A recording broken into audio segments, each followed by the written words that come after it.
Dr. Phil McGraw is backtracking, and fast. The television personality who became a household name through decades of family therapy shows is now admitting he's not qualified to talk about politics, just weeks after riding along with immigration and customs enforcement agents during controversial deportation raids. But here's the twist. This admission comes as McGraw faces mounting criticism for his dramatic pivot from family healer to Trump administration ally. So what's really going on with Dr. Phil? And why is he suddenly distancing himself from the political spotlight he seems so eager to embrace? To understand how we got here, we need to rewind to January 2025, when Americans were shocked to see a familiar face alongside federal agents conducting immigration raids in Chicago. Phil McGraw, the man who built his career on bringing families together, was suddenly embedded with ICE officers as they detained undocumented immigrants, many of whom would be separated from their families. The optics couldn't have been more jarring. For over 2 decades, Dr. Phil had been the go-to guy for family reconciliation, the television therapist who specialized in healing broken relationships and reuniting loved ones. Now here he was, camera crew in tow, documenting operations that would tear families apart.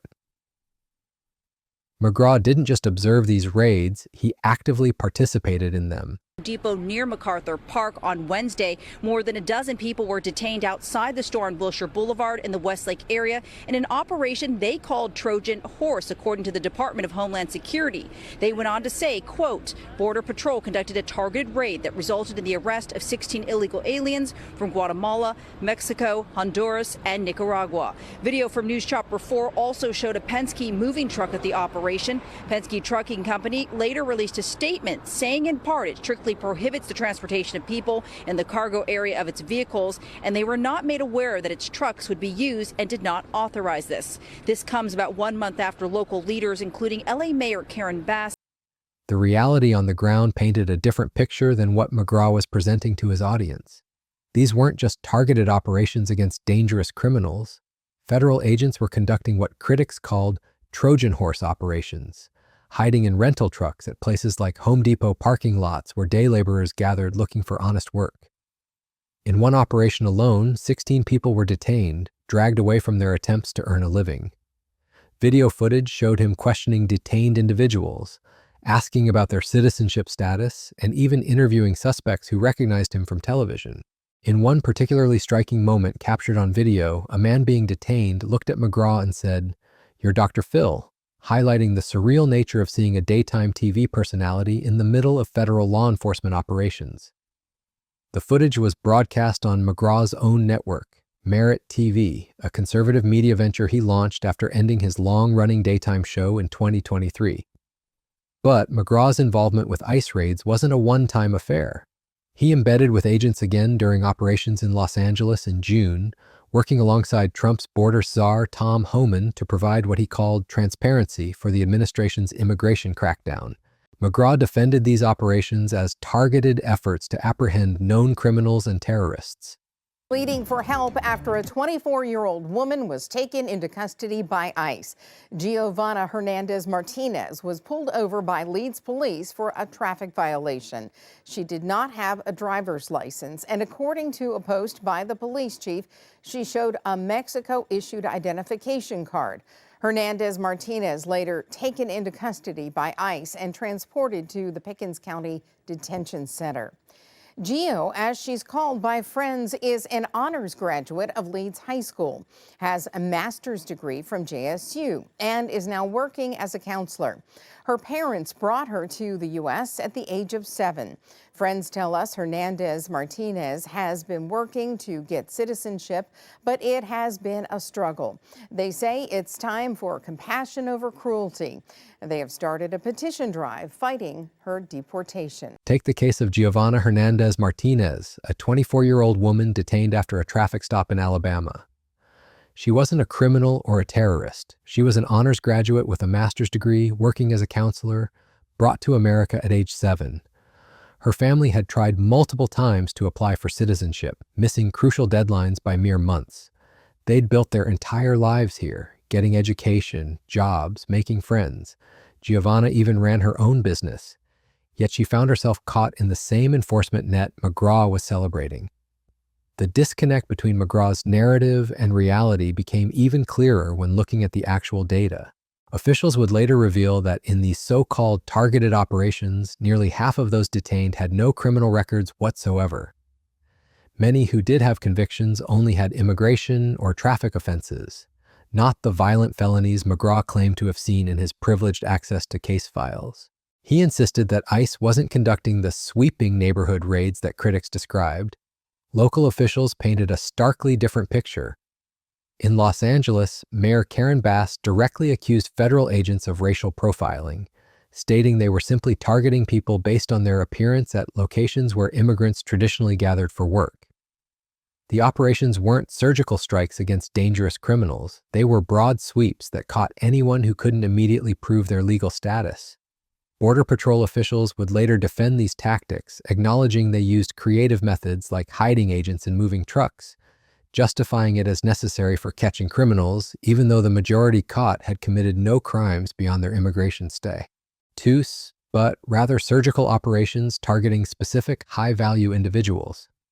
Horse, that operation, we had pre-intelligence. We knew what was going on in that location, as we do in nearly every location that we come into contact with here in Los Angeles. We knew there was criminal activity afoot there for a long time. So we're not going to ignore criminal activity, we're going after it. And that's exactly what we did. It was a very creative and innovative concept that our Border Patrol agents came up with.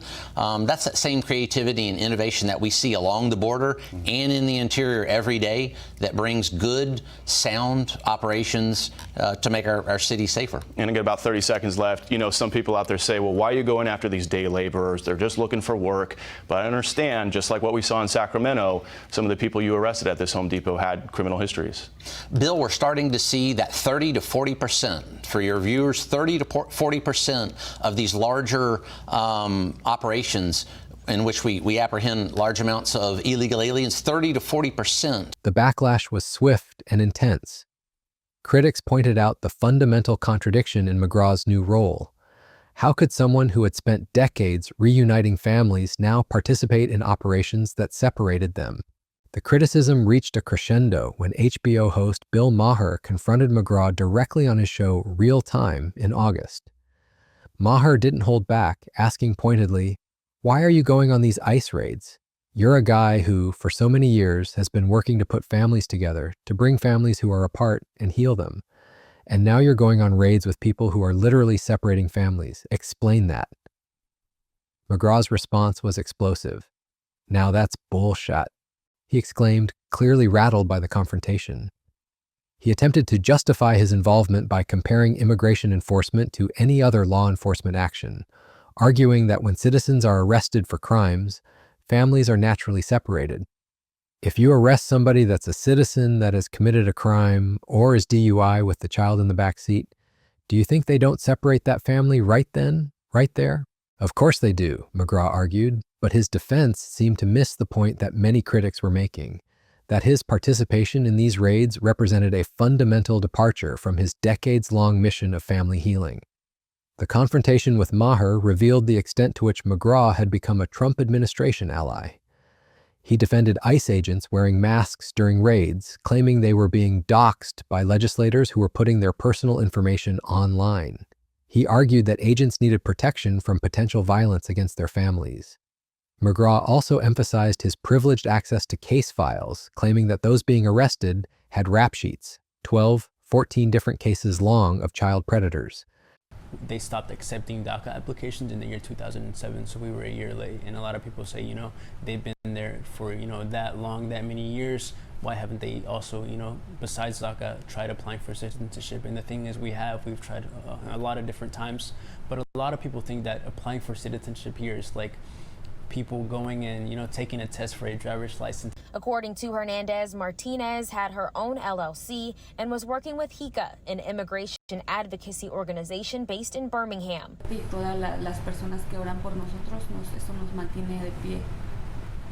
So my mom said, you know, obviously she's, you know, very, very sad right now because of the whole situation, but she really wants my sister to come home.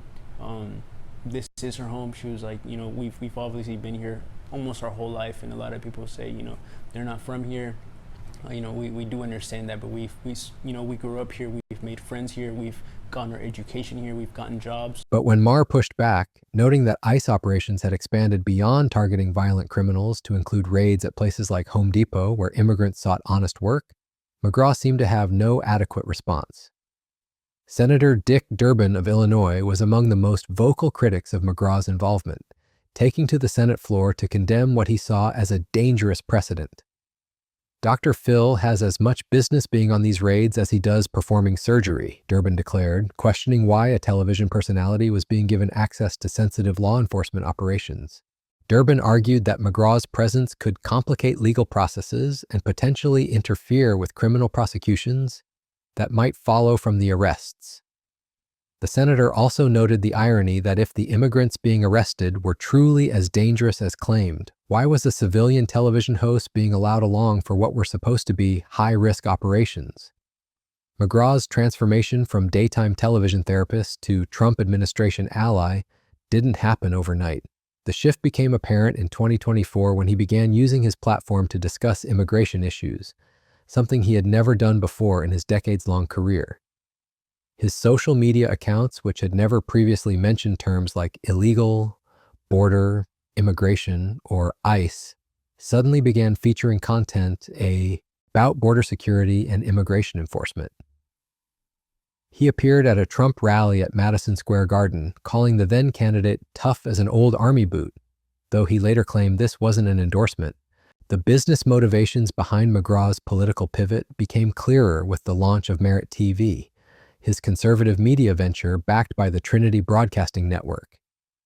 The channel, which also features conservative personalities like Charlie Kirk and Kirk Cameron, positioned itself as providing traditional family content while disrupting the news landscape with unbiased reporting.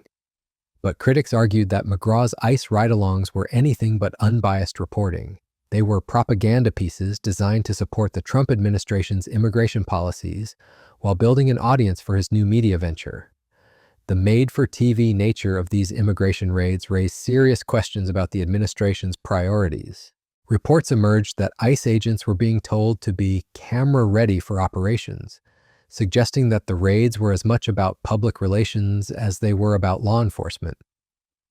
The presence of television personalities like McGraw, complete with camera crews, reinforced the perception that the Trump administration was treating serious law enforcement operations as entertainment content. This approach drew criticism from former Obama administration officials who noted that previous administrations had conducted immigration enforcement without turning it into a media spectacle. Data from the raids painted a more complex picture than McGraw's narrative suggested. While he claimed to have seen extensive criminal records for those being arrested, a senior Trump administration official revealed that nearly half of those detained in the operations McGraw participated in had no criminal records at all. So these agents were claiming that they were targeting gang members, MS-13 gang members. Yeah, and you can see that when somebody is sitting in a Home Depot day laborer saying, you can tell that they're gang members. You know, where are the names? Where is the evidence? Where's the warrant? You know, to me, that's the essence of racial profiling. I see somebody that looks like they might be a gang member. So you're saying basically, Mayor, that they just saw brown and targeted that? Absolutely, that's what I'm saying. Well, there you have L.A. Mayor Karen Bass once again lashing out at the latest immigration enforcement operation in her city. DHS agents arresting 16 people in an area where they say MS-13 has a chokehold. Let's bring in Huntington Beach City Council member, restaurant owner and chef Andrew Gruel, along with conservative commentator Alicia Krause. Thank you both for coming on. Alicia, to you first. Bass says they're going after brown people. I mean, we just told you there's common sense. This contradicted McGraw's assertions that ICE was exclusively targeting known criminals and terrorists, and supported critics' claims that the operations were broader than the administration was publicly acknowledging. The disconnect between McGraw's portrayal of the raids and the actual arrest data raised questions about either his access to accurate information or his willingness to present it honestly. The controversy took on additional dimensions when considering McGraw's background and qualifications. While he gained fame as Dr. Phil, his psychology license had lapsed years ago, and he was no longer qualified to practice clinical psychology.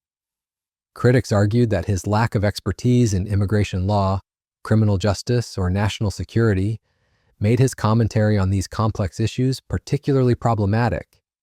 His admission that he wasn't qualified to talk about politics seemed to acknowledge this criticism, though it came only after facing intense backlash for his political activities.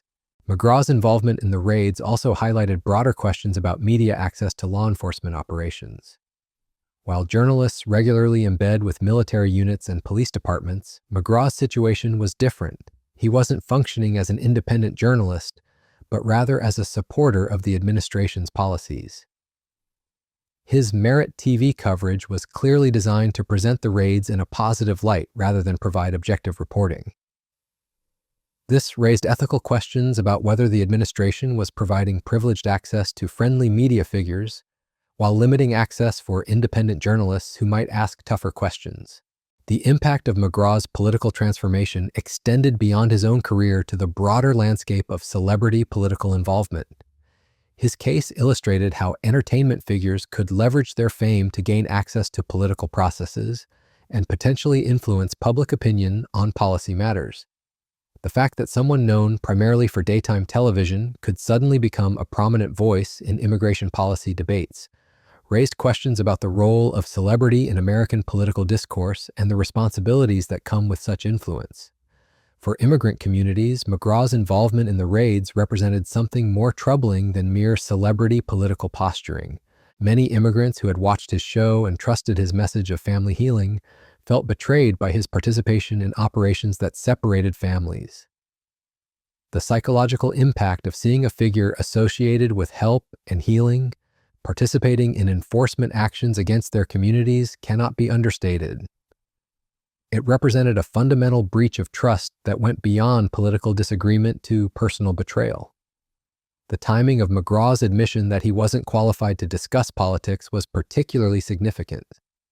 It came in an interview with the New York Times, suggesting that the mounting criticism had finally reached a level that required a response. His statement that his new ventures represented a get-to job rather than a got-to job seemed designed to portray his political involvement as optional rather than necessary, perhaps providing him with an exit strategy if the backlash continued to intensify. But McGraw's retreat from political commentary may have come too late to fully repair the damage to his reputation. His involvement in the ICE raids had already defined him as a Trump administration ally in the minds of many Americans, and his admission of being unqualified to discuss politics only raised further questions about why he had chosen to do so in the first place. The contradiction between his decades-long brand as a family healer and his recent role in family separation operations created a narrative tension that would be difficult to resolve simply by stepping back from political commentary. The broader implications of McGraw's story extend to questions about expertise, celebrity, and political influence in modern America. His case demonstrated how quickly someone could transition from entertainment to political influence without necessarily having the qualifications or expertise that such influence might require.